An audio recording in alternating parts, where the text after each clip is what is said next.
हमारे भारत को आगे लेके जाए, दास भी मेरे भारत को आगे लेके जाए। ठीक है बेटा, लेकिन आप अभी कौन सी कक्षा में हैं? छठी। तो बेटा आप 8वीं तक तो घर में पढ़ लो ना। यहाँ पर जो बच्चे हैं वो 8वीं के बाद ही यहाँ पर लिया जाता है। आप 8वीं तक 2 क्लास घर में रह के 2 वर्ष तक पढ़ो, और माँ बाप के साथ आप रहोगे तो ये भी जो गलत राह पर हैं, आपके पिताजी मांस खाते हैं, शराब पीते हैं, पहले इनकी शराब मांस आप छुड़वा देंगे अपने संस्कार से। और आप थोड़ा सा पढ़ाई, जो आपकी माँ कहती है बेटा पढ़ो, तो माँ अपनी जगह सही भी है कि वो अपने बच्चों को पढ़ने के घर लिए। में मांस मदिरा खाते, तकलीफ तो आपकी माँ भी मांस खाती है? तो सब खाते हैं घर में सारे, पूरा पूरा पूरा घर बदबू बदबू से हो जाता है। पूरे घर में बदबू लाते हैं। कहीं कहीं उसका सिर पकाते हैं, कभी उसके हाथ पकाते हैं, बहुत कष्ट होता है दास को। देखो बच्चा रो रहा है और तो मुर्गी खा रही हो मैया। प्लीज गुरुजी रख लीजिए ना दास। रख लेंगे बेटा। अभी रख लीजिए ना। ठीक है अभी रख लेते हैं। ठीक है ठीक है अभी रख लेते हैं। तो मैया मांस क्यों खाती हो इतना ज्यादा कि बच्चे देखे? देखिए बच्चों के देखो इतने, आप लोग ना जो हत्या करते हैं, बच्चे कोमल होते हैं, बच्चे किसी का दर्द समझते हैं। आप लोग बताइए बड़े होके किसी का दर्द नहीं समझ रहे हैं। माइक दीजिए पीछे। मांस खाने वाली मैया से बात कराओ। मैया खड़ी हो जाओ। हाँ जी। क्यों इतना मांस खाती हो कि बच्चे देखिए कितना उनको मन में कितना बैठा हुआ है डर। गुरु जी क्या करें, घर में जो खाते हैं सभी खाते अरे तो हैं, सास ससुर भी खाते हैं। अभी जो है घर में स्थिति है वो ही चलेगी। तो सब मूर्ख हैं तो तुम भी मूर्ख रहोगे। गुरुजी ये कहते हैं कि है ना नरक भोगना तो भोग लूंगी, पर मैं मांस खा के रहूंगी। पर ये कि है ना, ये कहते हैं कि है ना तू जो मर्जी कर लेंगे, जो मर्जी मुझे कहते मैं खाऊंगी, तू क्या कर लेगा, तेरा जिस मर्जी के पास ले जा, पर मैं तुझे कहीं मैं छोड़ूंगी नहीं कभी।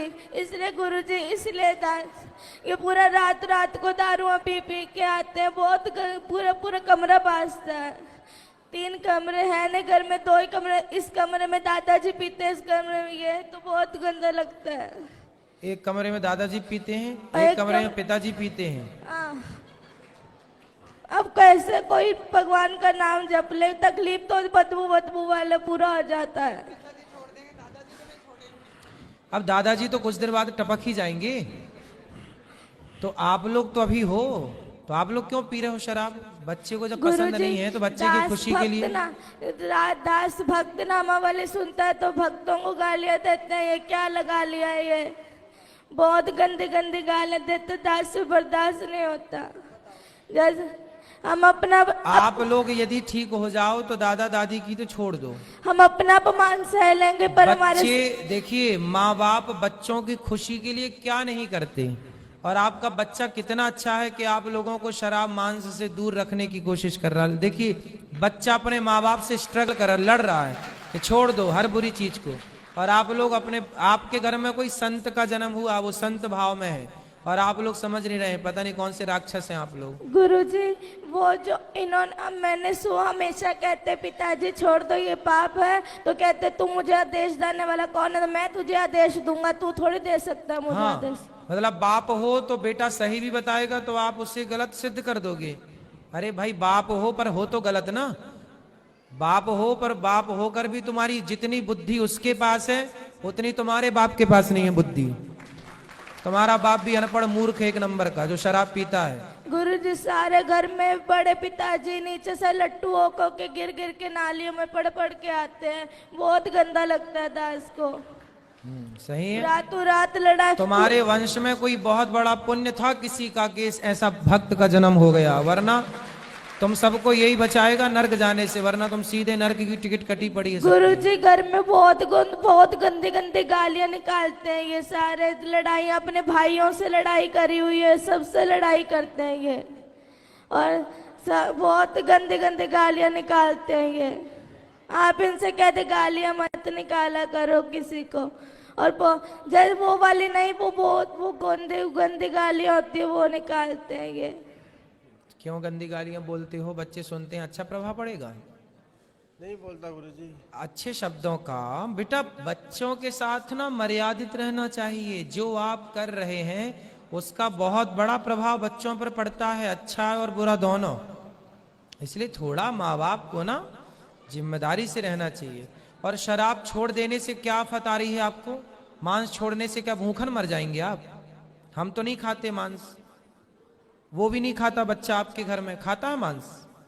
लहसुन प्याज भी नहीं खाता ये तो। फिर जब वो आपके घर में रह के जिंदा हो सकता है, रह सकता है, तो आप लोग कौन से मर जाएंगे नहीं खाएंगे मांस? तो फिर जीवन संभव है, क्यों आप लोग समझते नहीं हैं?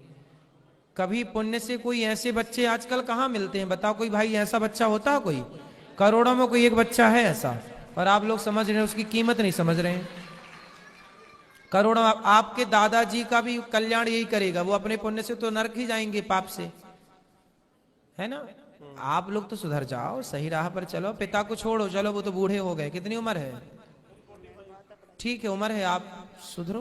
गुरु जी दास सबके सामने कहना चाहता है कि है ना, दास अपना अपमान सह लेगा पर अपने गुरु का और अपने इष्ट का कभी अपमान नहीं सहेगा, इसीलिए दास को मृत्यु ही मिले, पर दास मेरे प्यारे संतों का अपमान नहीं होने देगा। बिल्कुल, बहुत सुंदर, सही है।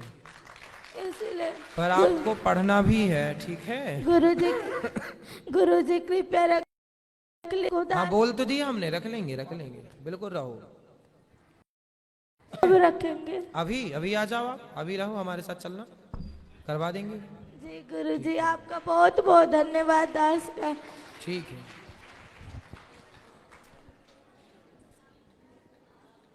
बच्चे का नाम लिखवा लेना। जय श्रीमन नारायण गुरुदेव। जय श्रीमन नारायण।